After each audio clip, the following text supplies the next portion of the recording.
Welcome to part two of our section of our video series. In this section, in part one, we covered the GTA real estate news that impact the real estate market.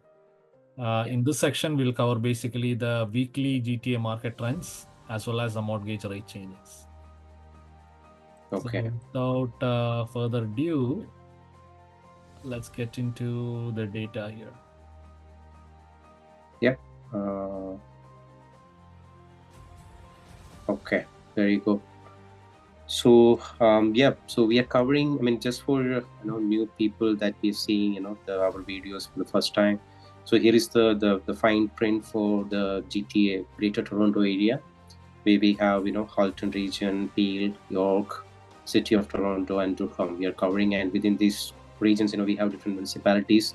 So the data that we are seeing is the consolidated data for all these regions. So basically, if you want to see what exactly happening in your pocket, in your location, or where you are trying to buy your properties, please feel free to reach out Max. He will be able to pull out the data for specific location or the pocket. So having said that, now we could go to the next slide, where we have the weekly trend mentioned. So here, again, we are tracking the same metrics: the active listings, the new listings, and the sales. All the transactions that happen for a week. And we are planning to add the average selling price from the next video onwards. So that would be, again, we are thinking it would be a value add for all the audience here. So let's talk about the data for the last 2 weeks for 18th August and 25th August. So as you see in the graph, the blue line is for the active listings, which is the inventory, the active inventory in the market, which we are seeing a slight decrease for the last 2 weeks. And also, if you see the new listings, which is in the red line, as well is coming down. Again, it's not a significant change, but from the numbers perspective, we are seeing the active list, the new listings and the active listings at the same point. It's tracking. I mean, it's coming down. And if you see the sales, the sold transactions, we were hovering around 1,000, thousand odd transactions, on a weekly basis.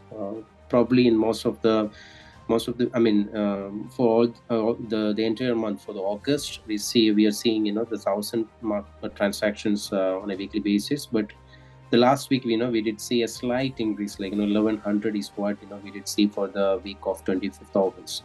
So what is it saying is that it's not a significant change. Again, from the data perspective, it's not a significant change. But what we are seeing is the active listings is peaked out, at least for this month or for the season of summer. And we are anticipating some changes in the fall season, I mean, in the upcoming weeks or months. So we'll get to know what we are anticipating or what's our advice for the buyers and sellers from Max. So Max, tell me, like, what is the change? I mean, are we seeing any significant change or any change in the trend that we are gonna see? What I'm seeing in the marketplace ground reality is pretty much aligning with what we are tracking. Basically, a lot of homes are sitting in the market for a long time, a lot of expiries and a lot of terminations, because Mm-hmm. the sellers are in the mindset of hoping to get what they got during the pre-pandemic or pandemic times. So slowly, they are realizing, and the market sentiments are kicking, and it's taking time for a market correction. On the other hand, the buyers, there is a lot of people losing their homes because there is a lot of distressed sales and mortgage delinquencies, and there's fear in the marketplace to go and buy a property because a lot of people are not sleeping peacefully because of the high interest rate and how to pay the mortgage. So even though we have got 50 basis points rate cut, a lot of buyers are very conservative now, and they're not jumping into the market to take risk, and that is pretty much seeing in a lot of the homes are sitting around, not selling. But there are properties that are selling in good marketplace, in good pockets, if it is priced right. So that is Yep. what I've been observing. So if you're selling it, and if you want to sell it, price it right, such a way that it based on the current market, not in the pre-pandemic, pandemic time. What is selling right now, and then try to sell it at that point. That's when you can get sold, or else basically you are, it's gonna sit for a long time. Okay. Yeah, but we are anticipating more rate cuts, so that may change the market sentiment. We don't know.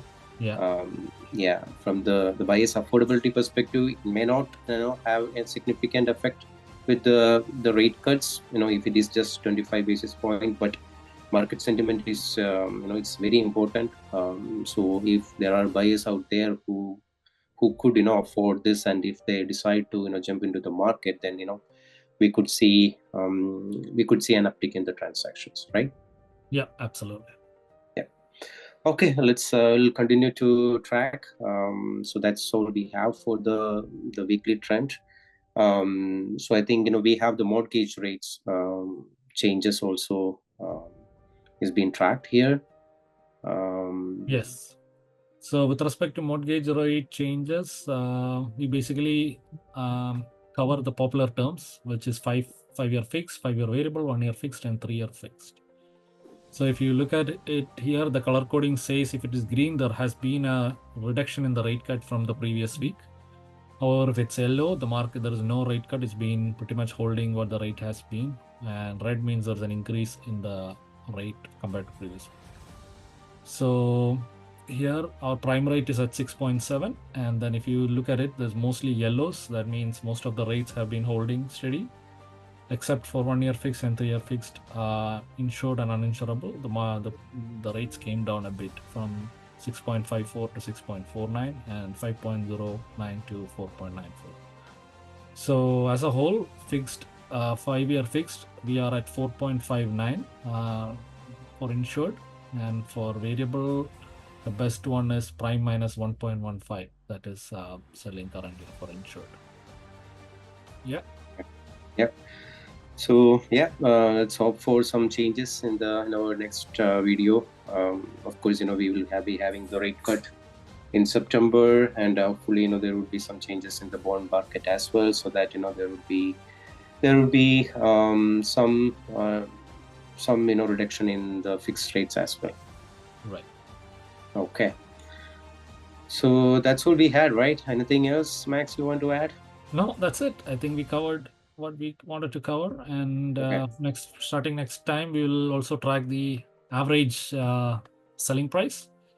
That way, our viewers will get an idea of what's happening and what is it selling for the properties. Okay, that's good. Okay. All right. So please, yeah. So if you have any comments or if you have any feedback, please let us know. So that's where the average selling price we are adding is, just based on the comments that we have received and the feedback. So please continue to support us. Provide your feedback. If it is negative or positive, we will try to accommodate it and help us growing. And please like and subscribe and share it with your family and friends, who are there in the market, so that they can take some value data from our video. Absolutely. Well said, Vincent. Vincent, okay, that said, wish you all a great summer, remaining of the days for the summer, Yeah. and long weekend, and all set for the new school year for the kids. See you Yes. soon in our next video within a couple of weeks. Until then, take care. I'm Max Thomas. This is Vincent Matthews. Stay safe. Stay safe.